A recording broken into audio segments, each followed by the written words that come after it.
Alright, ladies and gentlemen, welcome back to bubbatx's Motovlogs. I know I'm not on my V-Star. Y'all have seen a clip of this bike before, and if you're on my Instagram, you've seen pictures of it. This is a 2002 Kawasaki Ninja 250 EX or something, converted into a cafe racer slash street fighter. Story behind this one is I found it on Craigslist last summer. A guy wanted like $1,200 for it, and I sent a picture of it to my dad, joking, hey, that'd be a good bike for my little brother to ride on and practice and learn and all that good stuff. Hey, he's not a cruiser type. Yeah, if you've seen me, I don't really look like a cruiser type. Everyone thinks I have a sports bike. I'm 27 years old and I drive a cruiser. I've had that thing since I was 22, so. But, so anyway, so we got the bike. We talked the guy down to like $1,000 or whatever. Then we ended up dropping another 12 grand into work for it because it needed it. Carbs rejetted and I think rebuilt and some other stuff and whatnot. We've done some of our own modifications to it. There was a bullet tail light on it.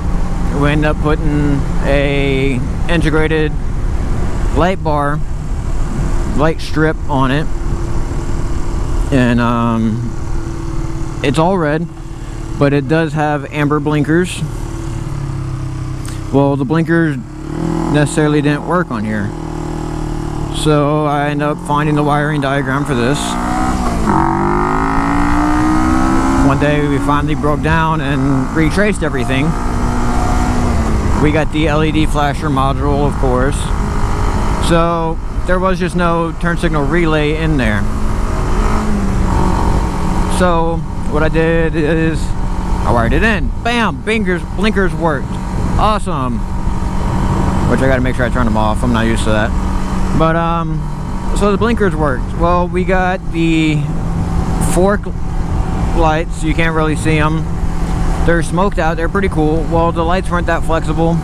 The ones here on the right side broke. Ended up going down from like, it was like 8, 12, 8, somewhere like, I don't know. It was a okay amount of LEDs, but the breadboard for it was a non-flexible one. They said it was flexible, but it wasn't.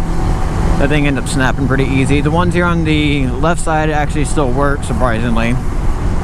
So we still have them on. The right side front just doesn't have a blinker. So this thing has blinkers now, which is cool. No more arm signals.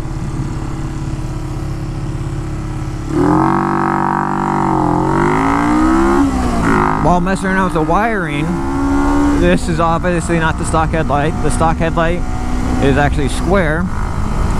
This one's round, and it actually has a halo ring in it. When I was messing around with it, I thought it was integrated turn signal into the headlight, but it fully wraps around the beam, so I was like, no. So I hooked it up with the headlight beam. So it has a sweet little like LED ring around the headlight, which is really nice. It makes it stand out a little different. If you look, I don't know, you might be able to see it better in the video. But right here on the right front corner of the tank, there's a dent in it. Decoder did crash. Pulled on the clutch going to the corner and hit some gravel, and he slid out. He did really good recovering from it. Woo, now you see these. So there's a dent in the tank. We just primered over it. I gotta remember with this one, you can't pull in the clutch. I do have the habit of pulling in the clutch on my cruiser. It's slower though.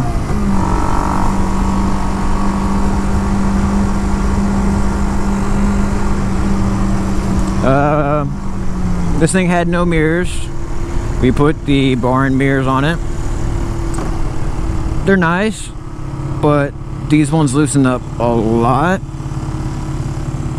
So I don't care for them too much. Like this one's not adjusted at all for me. That one I can see decently out of. But turn the choke down a little bit. The reason I'm riding this is I've been focusing on my bike a lot. My car has way more issues than my bike, and my car is mostly my daily. But so I've been working on my car. I literally spent the night at my parents so I can actually work on it in their driveway last night and this morning. So my car, it's a 2002 Honda Accord EX V6 in satin silver metallic. Got that car 2010. So it was 8 years old when I got it. And so had it for 8 years. September 2010. But no, so it's a 6th gen Accord. The 6th gen Accords are notorious for their automatic transmissions going out. Sadly, the V6 only came in the automatic. The i4 came in the standard or automatic. There's a lot of guys that do the, I think it's an Acura TL 5-speed or 6-speed transmission swap with the J30A1 motor from the Honda Accords, and they said that the standard makes it come alive a lot better. I ain't got the money for that. It'd be fun, but I'd probably end up getting more speeding tickets than I need to, and especially with having a Class B, I do not need that. So, if I had another vehicle and I kind of use the Honda as my, I guess, project car, then yeah, I'd do it. But not right now. So, my motor is like half ripped apart in my parents' driveway. I spent the night last night, and to just make it easier, I borrowed a bike to head home on, and then I'll just ride this back tomorrow. I don't know, they might not get it back. But yeah, it's pretty much the story of why I'm riding this bike. It's a fun little bike. Front tire has a slow air leak, stuff like that. Sometimes you have to ride with the choke out.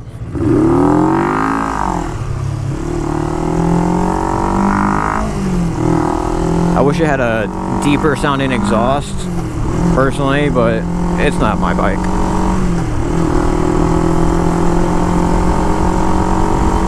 I do have to be careful, because I do not have the insurance or paperwork or anything like that on me. Since my dad and little brother ride it, they always keep the paperwork on them. I do not have a set.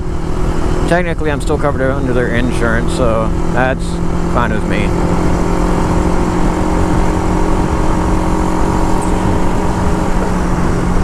Maybe one of these days my dad will let me take the Vulcan out and I can do a moto vlog on the Vulcan. That would be interesting. Always joke around because he's got the big beach cruisers on there, so it's different. Turning, I end up hitting my knees a little bit. So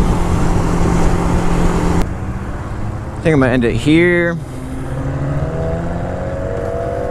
See if I can do a cool takeout for my end clip. This is bubbatx, and I'm out. That wasn't that cool. I blame the traffic.